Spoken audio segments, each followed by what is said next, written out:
Angat Pilipinas! Ang programang tatalakay sa progresibong Pilipinas mula sa kapayapaan at kaayusan ng komunidad hanggang sa pag-angat ng bansa sa larangan ng ekonomiya. Bunga ng pagsisikap ng pamahalaan upang mabigyan ng magandang kinabukasan ng kabataan at maging ang mga susunod na henerasyon. Angat Pilipinas! Ang programang makikiisa at makikisabay sa pamahalaan sa usapin ng trabaho, kalikasan, agrikultura, turismo, sining, enerhiya, transportasyon, ugnayang panlabas, negosyo at iba pa upang matunton ng pamahalaan at sambayanan ang sagot sa mga problema at maging daan din sa pag-asenso at pagtuklas sa totoong yaman na mag-aangat sa bayan at sambayanan. Angat Pilipinas!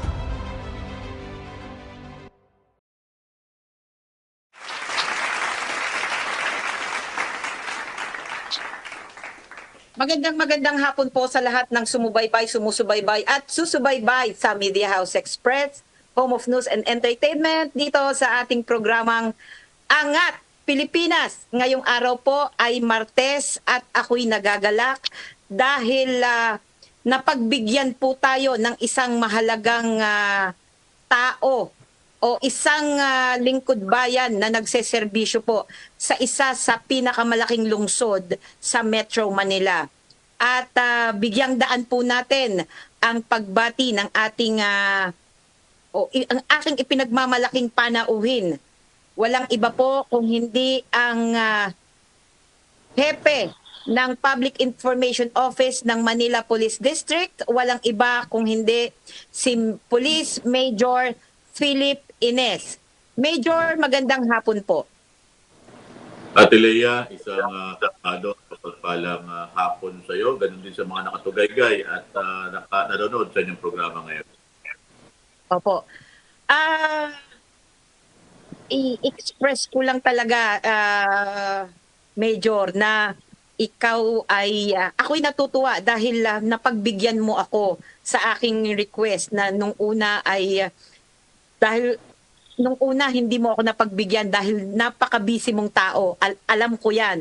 Kaya nga ngayong araw ay masayang-masaya ako na kahit ikaw ay maraming ginagawa ay napagbigyan mo ang aking pakisuyo na mai-inform o mabigyan ng impormasyon ang ating mga taga-subaybay kaugnay sa mga ginagawa ng inyong tanggapan. At hindi lang syempre ang nire-represent mo ay ang PIO, subalit ang kabuuan ng Manila Police District. Sir, ilan ba, unahin ko muna, ang tanong ko sa iyo muna, ano ang mandato ng isang Police Major Philip Ines? Yes, Ate Lea, bilang tagapagsalita ng Police Manila at Chief ng Public Information Office, ang ating mandato ay bigyan natin ng mga informasyon ng ating mga kababayan, malaman nila ano ba yung mga kaganapan dito sa ating punong himpilan at ano ba yung mga ginagawa ng mga Police Manila. Ako rin ang mouthpiece ng ating punong taga-timon, ng ating district director. At patuloy nating inaangat ang tinatawag nating information operation para malaman ng ating mga kababayan. Ano yung mga bagay na kailangan nilang malaman. At inaangat din natin yung imahe ng mga Police Maynila kung saan nga patuloy natin itong ginagawa sa mahabang panahon. Opo. Sir, para lang po sa kaalaman ng ating mga taga-subaybay, ilan po ba ang Police Maynila? Kasi inire-represent mo ang hepe ng Manila Police District at syempre yung kabuuan ng MPD. Sir, ilan ang pulis ng Maynila at ano ang ratio nito sa mga hindi lang naman yung residente, yung mga lumalabas at pumapasok sa Metro Manila? Dahil hindi Metro Manila, Maynila, dahil ang Manila ang sentro po hindi lang ng kalakalan, subalit ng tanggapan ng mga pangunahing opisyal ng ating pamahalaan. Tama kayo dyan, Ate Lea. Sabi ko nga palagi kong binabanggit ito. Napakaliit lamang po ng Maynila. Meron po tayong mahigit 2 milyong populasyon at ito po ang sentro ng komersyo ng ating bansa. At makikita niyo po dito ang iba't ibang mahalagang tanggapan ng ating bansa.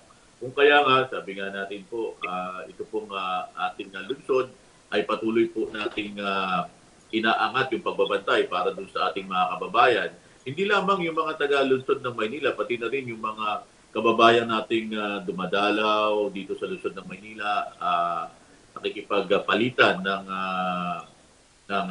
negosyo at pati na rin yung ating mga iba pang pumupunta dito, yung foreign o local tourist natin. Yes po. Ganun din ang ginagawa natin. Kasi Ate Le, sabi nga natin na 896 barangay lamang po ang Maynila. Kaya isipin po natin kung gaano karami po ang tao dito. Yan na nga. Sir, pero alam ko na bagaman, biro mo 2 milyon, ilan po ba ang ating mga ating mga pulis, ang ating miyembro ng MPD nasa 4,000 ba? 3,000? Ilan po ba ang bilang ng ating mga pulis? Yes, pero pong bilang yung ating hanay dito sa Manila Police District na mahigit 4,000 kawani. At kasama na po dyan yung mga non-uniform personnel natin. At meron pa po tayong kakulangan kung titignan po natin yung population ratio by police ay may kakulangan po tayo. Pero ganun pa man po, patuloy po nating ginagawa ang lahat po ng pamamaraan para mabantayan natin yung ating mga kababayan dito. Na medyo batid naman talaga natin na kulang na kulang ang ating mga pulis. Pero paano ang ginagawa ninyong paraan para mapunuan para mapunuan ang kakulangan na yan? At syempre may mga programa kayong ginagawa dyan sa MPD para mabantayan ang ating itong mismong ating kabuuan ng Maynila. Yes, Ate Lea, unang-una dun sa pagtitimon ng aming ama ng MPD, si Brigadier General Arnold Thomas C. Ibay, na may tinatawag nating tataktom. Dapat sa servisyo, oras pumaksyon at may malasakit sa timbulan ng laya at iwang dakila yan ang lungsod ng Maynila. Ganun din yung kanyang command group at yung mga staff natin dito. Patuloy tayong ginaguide natin, yung mga personnel natin, ano bang direksyon ang pupuntahan natin. At may kakulangan man tayo dito, pero napupunaan natin sa mga iba't ibang pamamaraan. Lahat ng estratehiya kontra krimen ay ginagawa natin. Lahat ng pamamaraan, lahat ng tungtungan ginagawa natin para mapaalam natin sa ating mga kababayan yung mga iba-ibang mga modus operandi para hindi sila mabiktima. Meron kami, Ate Lea, dito sa Manila Police District kung saan nung ako ay na-assign dito, ginawa po natin dito sa ating YT channel, yung Manila's Finest, kung saan gumagawa tayo dito ng mga short video para mapanood ito ng ating mga kababayan at malaman nila yung iba't ibang klaseng modus operandi na naiisip nyo. Nagawa na po namin yan. Tuloy-tuloy po yung tinatawag nating pag-aangat dito sa mga impormasyon na to. At may title po ito na para hindi ka mabiktima, dapat alam mo ito. Opo. Major, meron ang sa pag-upo ng bagong hepe ng National Capital Region Police Office na si Police Major General Sidney Hernia, may inilunsad siya ng mga teknolohiya o yung mga paraan para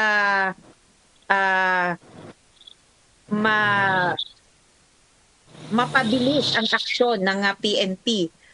At tayo ba ay nakakasabay sa pamamaraan na inilunsad ng ating bagong hepe ng NCRPO?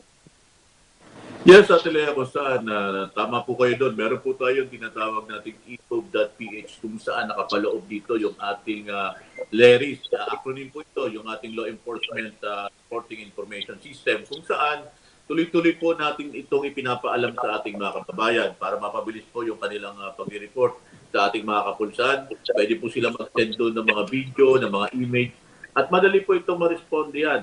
Ang ginagawa po natin yan, kinakascade natin to sa lahat po ng istasyon dito sa lungsod ng Maynila. Pupuntahan po natin yung mga eskwelahan at iba pang mga lugar kung saan maraming tao at itinuturo po natin ito sa kanila. Mahalaga po itong teknolohiya na ito kung saan malaking tulong din po ito sa ating mga kapulisan, lalong-lalo na po dito sa Kalakang, Maynila. Sir, maliban sa binanggit mo na ano na yan, paano naman po ninyo masusupervise ang inyong mga tauhan? I mean, ano ang ginagawa ng mga hepe ng isang tanggapan upang matrace, ma-monitor o matrace nila yung mga tao nila kung nasaan na, kung ano ang ginagawa o kung nagtatrabaho ba? Yes, Ate Lea, pati po yung ating monitoring sa mga attendance ng ating personnel ay online na rin. No? Hindi na tayo pwedeng magsulat-sulat at gumawa ng iba-ibang mga strategy na hindi naka-record to. So lahat po ng personnel ng Manila Police District ay na-account po dito sa umaga at saka yung mga panggabi at nalalaman po agad natin yung mga personnel natin na wala at maaari agad nating malaman kung nasaan sila. Ito po ay napakagandang technology. Sabi nga natin, kailangan nating tanggapin ito na may mga ganito talagang pagbabago sa ating hanay. Medyo may mangilan-ngilan nga lang po na naninibago, pero sabi nga natin, sa lahat naman po ng pagbabago ay meron tayong resistance, yung iba nahihirapan, pero kailangan po nating sumabay. At makita po natin technology na ito na napakaganda para sa Philippine National Police. Opo. Gusto ko lang mangiti doon sa sinabi mo na lahat naman ay nahihirapan.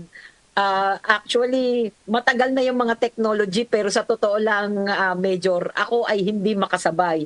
Sa madaling salita, medyo hindi po ako techie kasi medyo malaki naman yung gap ng ating ng edad. Kaya kumbaga, ako nahihirapan na akong makisabay. Basta ang kinakatwiran ko na lang, you cannot teach an old dog a new trick. Ganun na lang ang inaano ko, kinakatwiran ko. Pero ang totoo, ayoko nang mag-aral. Masyadong komplikado. Unlike kayo, talagang matyaga ang mga pulis na makisabay sa mga uso ngayon dahil kinakailangan naman talaga. Pero katulad ko nga, sabi ko nga, palipas na, pakupas na, hindi na ako nag-ano niyan. Pero natutuwa ako na ang MPD ay nakakasabay sa mga pagbabago na tawag dito, na inilulunsad ng pamunuan ng Philippine National Police. At may isa pa akong ikinatutuwa, Major, yung sinabi mo na YT channel ninyo, yung maisip mo na maglunsad ng ganyang programa na para sa kaalaman ng mga mamamayan na hindi lang syempre ng Metro Manila, subalit ng mga taong nagtutungo sa Metro Manila, sabi mo nga kahit mga foreigners at kahit yung mga nagninegosyo. So, ang ano ko lang, Major, hindi ka ba nahirapan sa pagsasakatuparan nitong programa mo na YT channel? Yes, Ate Lea, sabi nga natin, hindi siya ganun kadali kasi kailangan itong aprubahan ng ating command group at ganun din ang ating district director. Itong ating YT channel, ginawa natin ito para maging depository ng magagandang activities ng Manila Police District. Kasi kung mapapansin natin, at katulad na nabanggit ko sa iyo kanina, Ate Lea, isa rin po sa mga trabaho ko ay iangat ang imahe ng ating kapulisan dito sa lungsod ng Manila. Kung saan, kung makikita niyo po dati, pag nag-search kayo dyan sa online, karamihan po dyan ay mga negatibo. Hindi po yan ang toong imahe ng ating Manila Police District. Kaya gumagawa po ako ng iba't ibang pamamaraan na ipakita natin na kami po yung PNP. Yung pulis niyo po, pulis ng Pilipino. Kung saan, sabi nga natin, pag pumunta kayo dyan sa harap ng Manila Police District, nakikita niyo naman, di ba? Anong sinasabi namin dyan? Tell the passerby that in this little world, men knew how to die. Marami na tayong mga kasama na nagbubuwis ng buhay at ipakita natin na kami ito yung pulis na nandito para proteksyonan yung ating mga kababayan. Yes. Naniniwala ako sa sinabi mo, Major Ines. At sa tagal ko na rin naman pong nagko-cover ng Manila Police District o ng buong mismong Metro Manila ng NCRPO, ay ako'y naniniwala doon sa sinabi mo na marami naman talaga tayong pulis. Ang naha-highlight lang kasi yung mga mangilan-ngilan na gumagawa ng kamalian. Pero sa totoo lang, mas marami yung mabubuting pulis kaysa mangilan-ngilan na ano yung tawag nila sa itlog na bugok. Mangilan-ngilan lang yan. At to nga, tulad ng layunin, ako natutuwa ako lagi mong binabanggit na iangat ang imahe, iayos ang imahe. Natutuwa ako dahil ang programa talaga namin ay laan para sa pag-aangat ng kalidad ng isang ahensya, ng isang tanggapan, ng isang opisina, ng isang kagawaran o ng isang individual. Kasi hindi mas marami ang naniniwala sa mga mali-maling balita na hindi maganda ang pamunuan ng ganitong tanggapan. Pero ang totoo, katulad ng MPD, kung hindi ba maganda ang ginagawa ng mga pulis natin, mapapatahimik mo ba ang isang lungsod na may 2 milyong mahigit na mamamayan? Hindi ba? Yes po, ang mga yes po, pulis- tama po kayo doon, Yes. Ate Lea po. Opo. Hindi ba? Kasi nga, sir, marami pa rin ang mabubuting pulis. At tulad ng sinabi mo, marami sa ating mga pulis ang handang maglaan ng kanilang buhay, mag-alay ng kanilang buhay. At hindi iisa o dadalawa ang mga pulis ng MPD na gumawa na ng ganyan. So, sir, Tama po ang kayo, ano- Ate Lea. Yes, ang anuhin naman natin, sir, maanuhan ko lang. Pwede ba na mabanggit mo yung mga accomplishment ng Manila Police District para mapatunayan naman natin sa ating mga taga-subaybay na hindi lang puro tayo salita ang sinasabi mo. Kung hindi, totoo na maraming ginagawa ang ating mga pulis. Yes, hayaan niyo po, Ate Lea, na paalam po sa ating mga kababayan itong ating operational accomplishment. Dito lang po nakaraang buwan ng Oktubre kung saan tuloy-tuloy po yung ginagawa nating mga iba't ibang estratehiya kontra krimen. At isa nga po dyan yung ating anti-illegal drugs. Kung saan po, meron po tayong 122 operation na ginawa at meron po tayong na-aresto rito na mahigit 200 individual. At nakakuha po tayo ng mahigit 9 milyong pisong halaga ng illegal na droga. Ito po yung natanggal natin sa lansangan ng Maynila. At pagdating naman po sa illegal na sugal, meron po tayong 187 po na operation dyan. At nakahuli po tayo ng mga lumalabag na kulang-kulang 500 individual. At hindi lang yun, Ma'am Lea, meron tayo ditong campaign against illegal firearms. So yung loose firearms natin, Ate Lea, meron po tayong ginawang operasyon dito na 79 at meron po tayong nahuling mga individual dito na 80 at meron po tayong nakumpiskang baril dito na 81. Napakarami po nito. Ito po yung mga potensyal makakagawa ng krimen na tinatanggal po natin dito po sa mga lansangan ng Maynila. At hindi lamang po 'yon, meron po tayo yung ating pagpapalakas po ng operasyon laban dito sa mga most wanted person kung saan po meron po tayong nahuli dito yung mga nagtatago po sa batas na 122. Tuloy-tuloy po nating inaangat po yung ating kalasag at inuumang po ang ating tabak laban po sa manliligalig at balak manligalig ng aming lugar sa Nikalaan. Ang ganda nung sinabi mong nanliligalig at balak manligalig.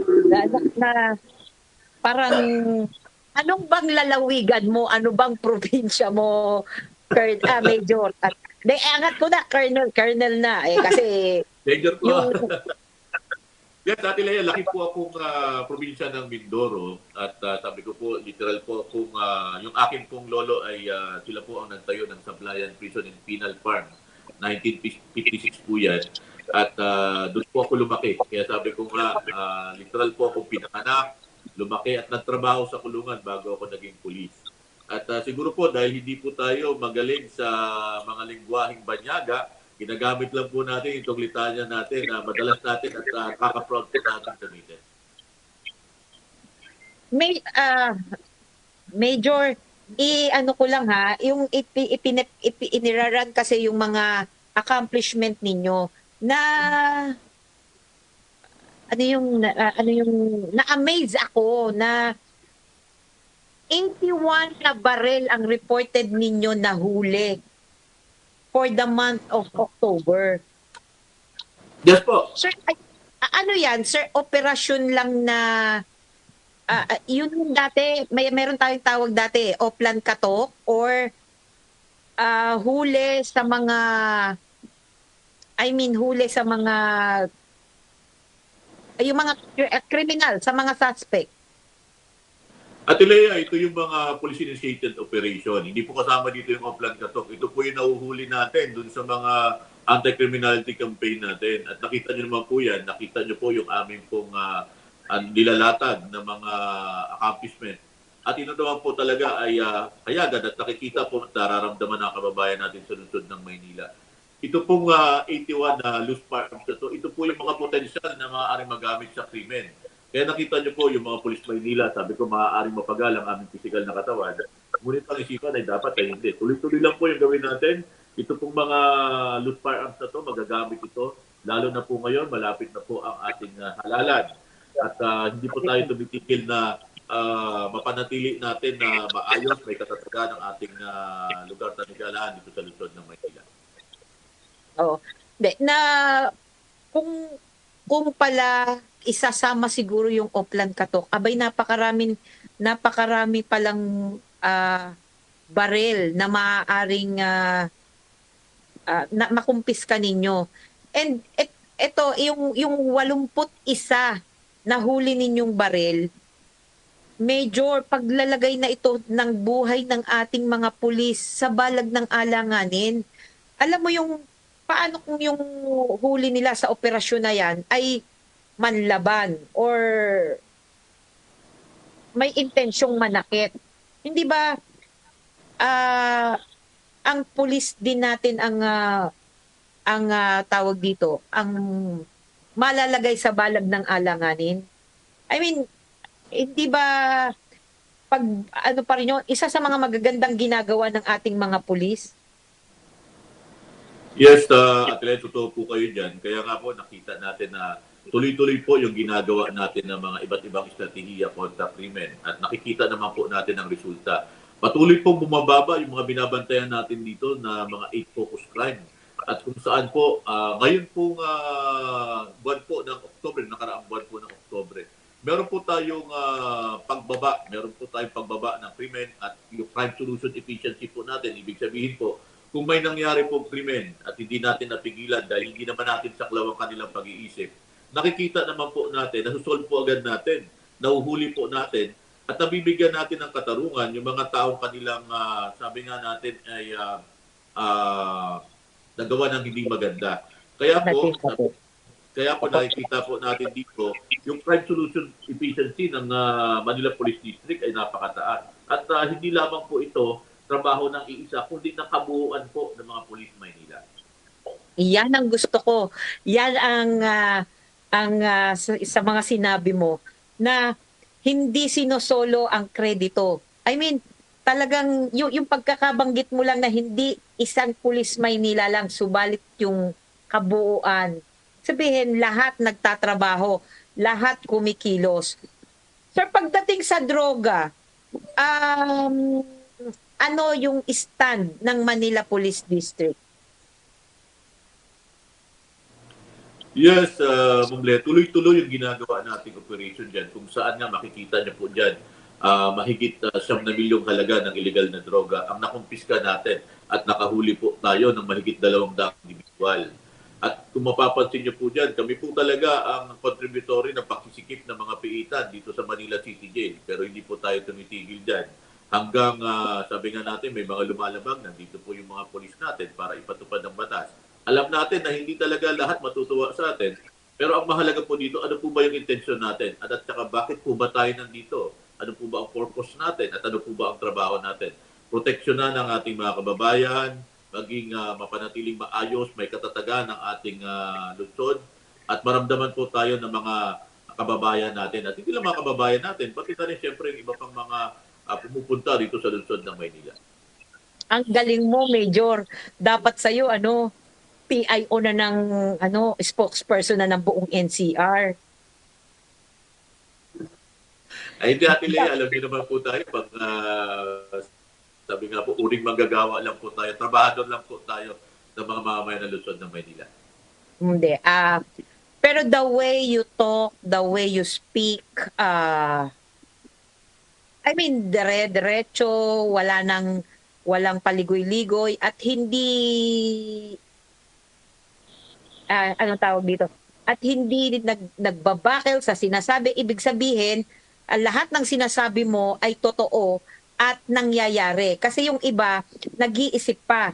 Pero ito, yung ipinipresenta mo ay kumbaga sa talagang napag-aralan mo at ang bawat sinasabi mo ay na kaya mong patotohanan. So, maliban sa drugs, sa illegal firearms, sir, sugal ba meron ng Maynila? Parang wala naman akong nakikitang, sa pagkakaano ko wala naman akong nababalita alam mo naman ang karamihan dati ng mga sugal dyan. Ano yun yung VK, Video Carrera, Peria, ano ba yun, no, Tupada. Parang wala naman akong nababalitaan sa inyo na meron ang Maynila na mga ganyang klaseng sugal.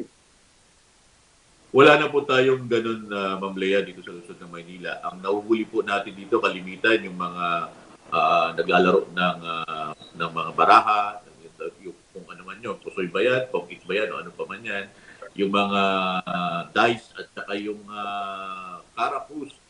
At wala na po tayo ng mga nabanggit nyo kanina na mga video karera.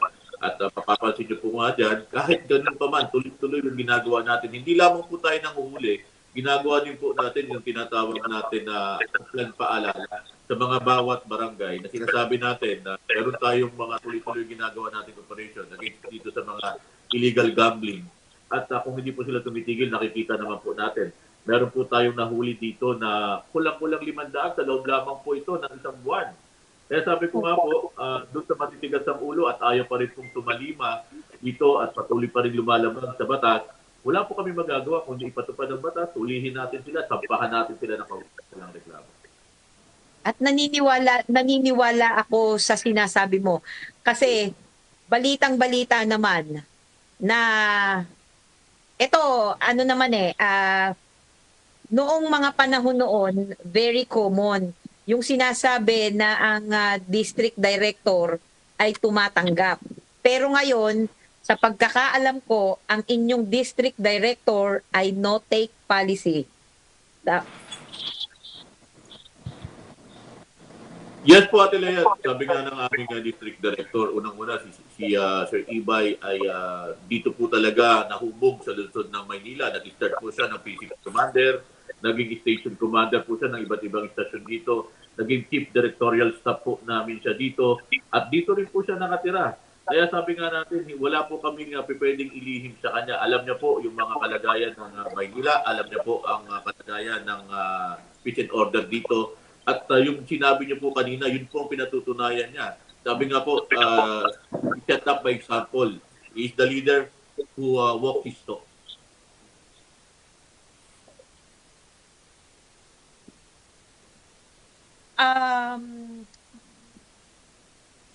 Ang pinakahuling activity pangyayari sa Maynila na involve ang buong Manila Police District ay ang Todos Los Santos. So parang mula October 30, tama po ba kaya ako? October 30 hanggang November 3, ang mga pulis natin ay nakatalaga sa mga simenteryo. So,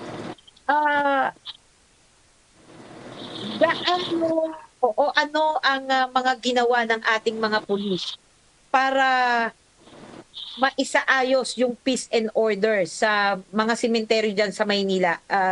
Sabi ko nga, akala ko 2 lang yung simenteryo dyan sa Maynila. Sabi mo nga, 4 pala. Yes, Ma'am Lea, hindi lamang po October 30 nagsimula as early as October 27, meron na po tayong skeletal deployment kung saan 4 po na sementeryo ang binabantayan natin dito sa lungsod ng Manila. Ito po yung Manila North kung saan napakalaki po ito at talagang pinupuntahan po ito ng mga kababayan natin. Ito po nga Manila South Cemetery, ito pong La Loma at ito pong Chinese Cemetery. At natutuwa po tayo dyan kasi naitawid po natin ng maayos itong UNDAS 2024 nang walang anumang kaganapang pumupaw sa aming kamalayan. Mahigit 2 milyon po ang pumasyal dito sa mga himlayan natin sa lungsod ng Maynila at nakita naman po natin ang kahandaan ng inyong mga pulis. Diyan pa lang po sa entrada, makikita niyo na po yung pagpapalakas ng ating hanay dyan. Hindi lamang po yun, pati po sa loob ng mga sementeryo, nagpapatrol tayo, ginagawa po natin ng, sabi nga natin, lahat ng pamamaraan para yung mga kababayan natin, mapapalalahanan natin. Yes po, meron po tayong tinatawag po dyan na offline bandulyo, offline paalala, at iba't ibang estratehiya para maramdaman tayo ng ating mga kababayan. At ang natutuwa kami, Ma'am Lea, nakita po natin dahil sa pagpapaangat po natin ng information operation, yung mga nakukumpiska po natin ng mga ipinagbabawal dyan ay may kagyat na pagbaba. Ibig sabihin po, hindi po kami nagkamali doon sa mga ginagawa natin iba't ibang pamamaraan, yung tinatawag po namin na pagpapaigting ng impormasyon para sa mga kababayan natin, yung mga advisory po natin na nailatag natin ng mas maaga, nakita po natin yung naging resulta. Handang-handa po yung Manila Police District yan at wala po nga tayo na italang anumang kaganapang pumukaw sa aming kamalayan. Oo na. Dati-rati kasi, Colonel na naman ang sasabihin ko. Dati kasi, Major, anyway, pareho naman yon. Papunta ka na rin naman doon. Matagal-tagal na rin naman yung Major mo, sir. Di ba? Parang, ilang taon na ba yung Major mo, sir? 3 taon na? Alam mo, Ma'am Lea, palagi kong iniisip na ibinibigay impormasyon galing yan sa Panginoon. Hayaan ko munang lumalim pa yung aking mga ugat, lumabong ang aking sanga at dahon at magbunga sa tamang panahon. Maramdaman lang ako ng ating mga kababayan, para na rin akong napuno. Ay, nako. Yan palang ginagawa mo. Yung, alam mo, yung pakikisama mo sa mga miyembro ng media, ibang klase, Major, ang ginagawa mo. Kapag nagpunta sa'yo ang media, hindi pwede na hindi lalabas ng opisina mo na nakangiti. Bakit? Pinagkape mo na. May pabaon ka pang suka. Ay, alam mo, Maulaya, sabi nga natin, alam mo, masarap kasi yung sabi sa bibigay natin. I-share natin yung blessing natin. Kasi naniniwala ako, pag nag-share ka ng blessing, bumabalik yan ng mas marami. Diba? Kaya tuloy-tuloy lang at magtanim tayo ng mabubuting bini sa ating kapwa. Totoo yan. Balikan ko yung operasyon ninyo na isinagawa sa Manila North. Tama ba? Manila North Cemetery. Sa dami ng tao, at saka sa iba pa, yung sa Manila South, at saka sa Chinese and La Loma. Yes po. Yes. Doon sa ginawa ninyo, ibig sabihin, kaya walang naging problema, maaga pa lang, pinlansya nyo na. So, maaga pa lang, naglatag na kayo ng mga programa. Yes, Diyan pa lang, Ma'am Lea. oo, dyan pa lang, nagtulong-tulong na ang mga, ano bang unit ang involved dyan? Istasyon, operation, intel, ano pa bang mga, syempre, PIO, pinakamahalaga, yan na nagbibigay ng impormasyon, nagpapakalap ng impormasyon sa mga mamamayan. So, with that, sir, ano ang, I mean, paano ang pagpaplano na ginawa nitong Manila Police District? Ma'am Lea, taon-taon to ginagawa natin pagbabantay sa mga himlay dito sa lungsod ng Manila. Masasabi natin na handang-handa yung Manila Police District yan. Kung saan nga, matagal pa lang pinagpaplanuhan niya nung nakaraang UNDAS 2023 na itawid natin ng maayos. At itong 2024, ganun din. Ibig sabihin nito, Ate Lea, hindi po kami nagkakamali doon sa mga ginagawa nating pamamaraan. At hindi lamang yun, yung ating koordinasyon sa iba pang mga ahensya ng ating gobyerno, ng mga tumutulong din sa atin dyan. Hindi lamang po kasi pulis ang naandyan.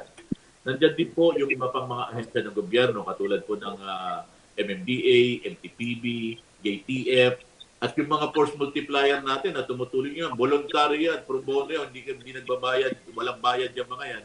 Pero nandiyan at tumutulong sa inyong kapulisan para maging maayos lamang. Ang mahalaga po nito, matagal pa lang pinagpaplanuhan na natin, tuloy-tuloy yung ginagawa natin koordinasyon sa lahat po ng ahensya na maaaring involved dito. At nakita naman po natin ano yung kinalabasan.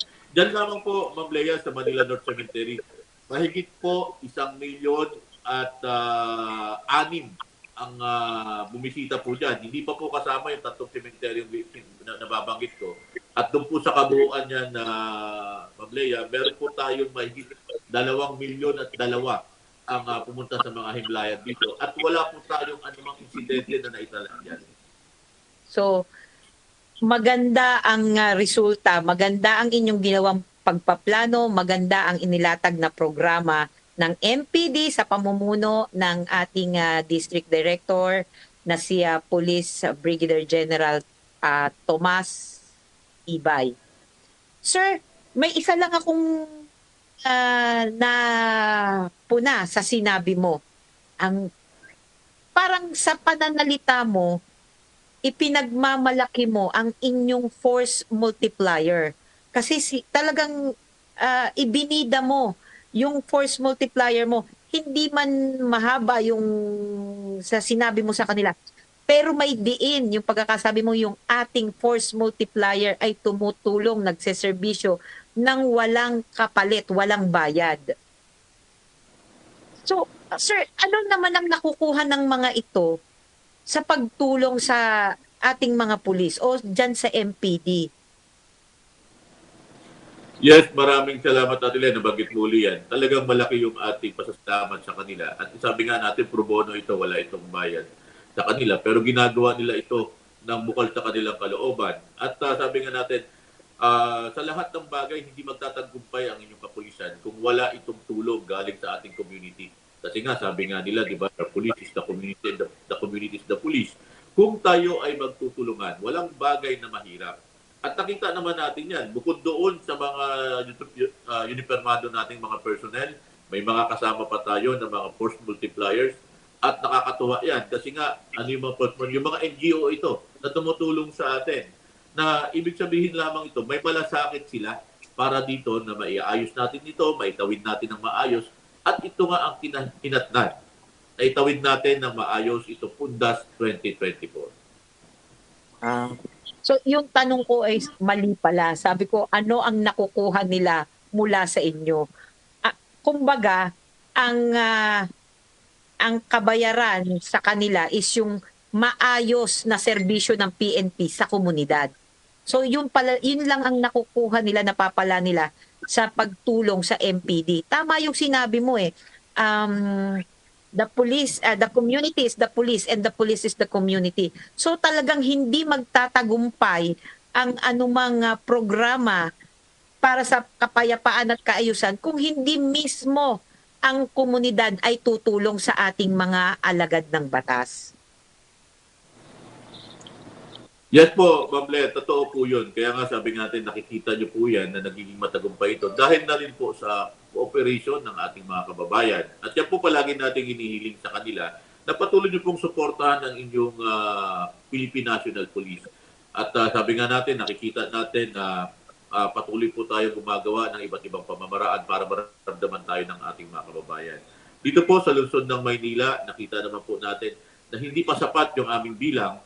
Pero nakikita po natin yung patuloy at hindi tayo napapagod. Sabi nga natin, ito naman yung pinaghahandaan natin, itong holiday season. Kung saan, ilipas itong Pasko, bagong taon, at pagkatapos naman ito, pista ng Quiapo, pista ng Tondo, at Halalan. At patuloy ko pong binabanggit ito sa aming hanay na walang markadong pula ang kalendaryo ng mga Pulis Maynila. Sir, ano yung may niran tayong picture. Gusto ko lang ipaliwanag mo ano yung MPD's Intensified Community Engagement. At kung tama man yung aking pagkaka-recall doon sa picture, ano po yung intensified community engagement na ito ng Manila Police District?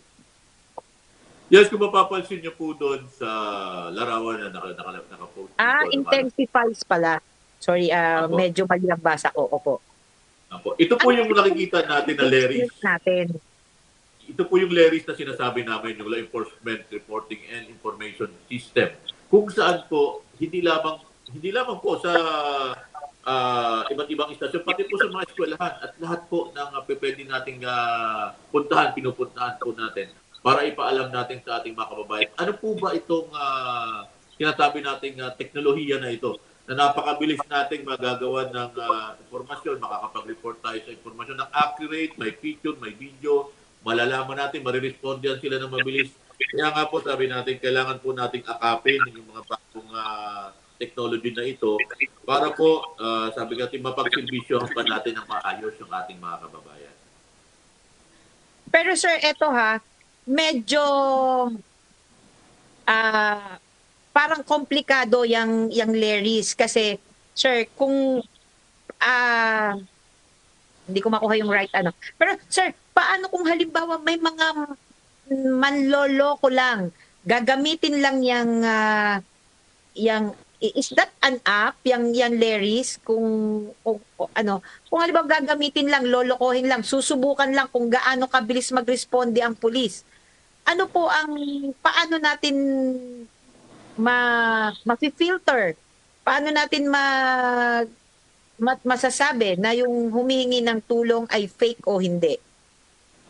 Yes, Ma'am Leia, doon sa ating egov.ph kung saan kasama itong LERIS na ito, ay hindi ka naman basta-basta pwede dyan na magtransact kung hindi ka magbibigay ng mga information mo.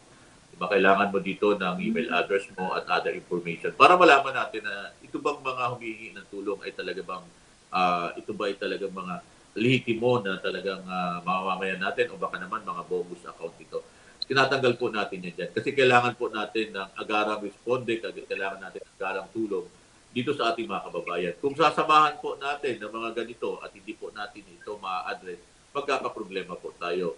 Napakahalaga po ng minuto ng pag-responde ng mga pulis natin. Napakahalaga po ng bawat detalyeng makukuha natin. Kaya doon po sa may platform na yan, makikita nyo po, meron kayong pwedeng i-send ng mga picture, mag-send ng video, at yung pinakamalapit pong station ang pupunta sa inyo. Ibig sabihin po, hindi na po kailangan tumawag pa sa mga iba-ibang station. Kung hindi, sino yung pinakamalapit na station, siya po ang re-responde sa inyo at i-update din po kayo kung ano po ang naging resulta ng kanilang responde, ano na po ang development. Madali na po nating malaman. Hindi na po yung magpupunta ka pa uli sa istasyon, tatanungin niyo po ano po bang status nung nireport ko sa inyo. Doon na mismo po, magbibigay lamang po ng ample time para bigyan po kayo ng update. At makakasiguro po tayo na meron po ang kagarang feedback yung ating mga kapulisan na makakatanggap niya. Sir, nasimulan na po ba natin yan? Meron na po ba tayong mga insidente na naitawag sa inyo kaugnay dyan sa inilunsad ninyong programang LERIS? Yes, ma'am. Napakarami na po nating naabot nitong ating bagong teknolohiya na ito, itong bagong platform na ito. At nakakatanggap na po tayo ng mga reklamo dito, mga information dito, at nasisiyahan naman po tayo. Ibig sabihin po, maganda po yung pagtanggap ng ating mamamayan. Lahat naman po tayo halos may smartphone. Lahat naman po tayo may mga camera, yung ating mga telepono. Gamitin po natin ng maayos. Kung meron po tayong mga napapansing mga kahina-hinalang bagay, kahina-hinalang individual, sabi nga po, yung simpleng pag-report lang po, napakalaking bagay na yan.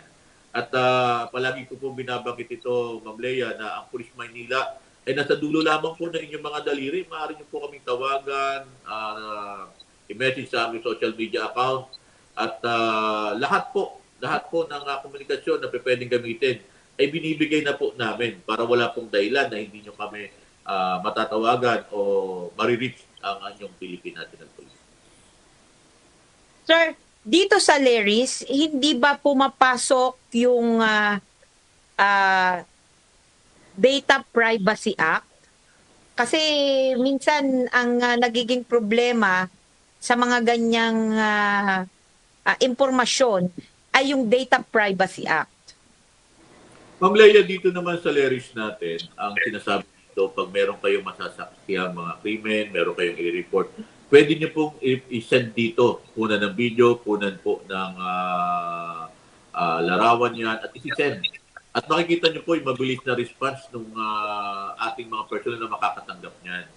Ang maganda po dito, ito yung technology na kailangan po nating, sabi nga natin, sabayan na para mas mapabilis yung response natin, mas mapabilis yung pagtulong natin sa ating mga kababayan. At binabalidate naman po ito at kine-check natin. Ito po bang report nyo ay merong katotohanan o wala?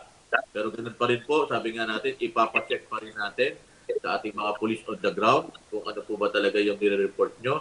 At hindi lamang po krimen, kahit ano po mga insidente, pwede nyo pong i-send dyan.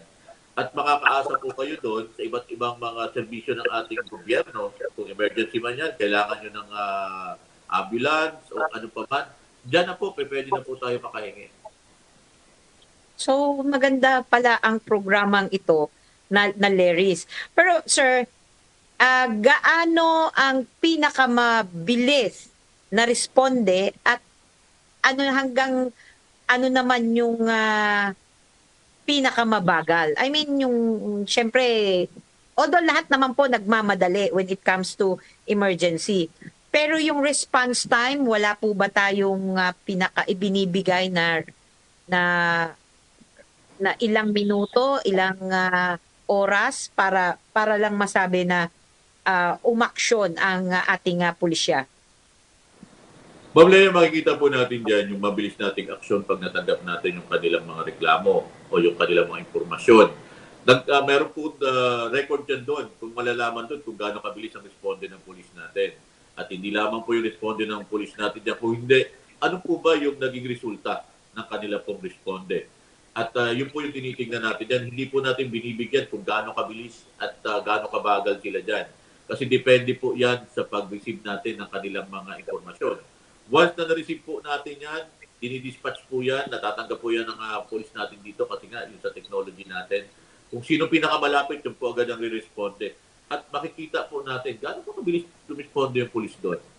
At hindi lang po yun, yung mga other pa po natin kailangan. Ano pa yung update, ano yung nangyari, saan na napunta.